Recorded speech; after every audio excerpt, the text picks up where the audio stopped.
Last week, the Seahawks signed former Seattle linebacker Frank Clark after he was released by the Denver Broncos. So, what did Frank Clark do for the Seahawks this week? Not much. He did not do very much, and this speaks to the fact that I'm not really sold on the Frank Clark signing being helpful at all in any which way to our defense. He did get one assist. This was only the third game he played in this season, so he might still be getting warmed up. Maybe we'll see him do some more things for us later on in the year.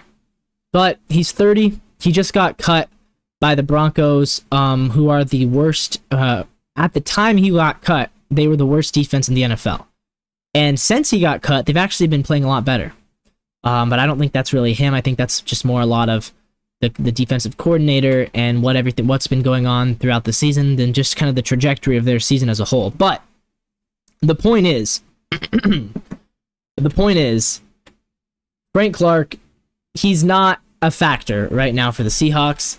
A lot of people were excited when we brought him back, and I kind of, again, I know I hate to be the guy who's like the bearer of bad news. That's not what I'm trying to be, but I'm just like, some people are toxically optimistic about sports, and I don't like that.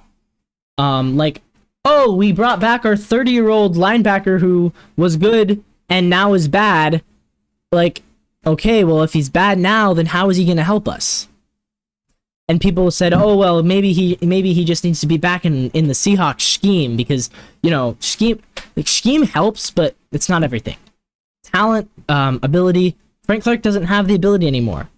He used to. He doesn't anymore. It's okay. Like, I'm not going to bang on Frank Clark for not doing good. I'm just saying we signed him, and it's good to have another veteran on the defense. But Frank Clark, not going to change anything about the Seahawks season. So if people, don't get too excited. I'm sorry. I hate to burst the bubble. That's the take.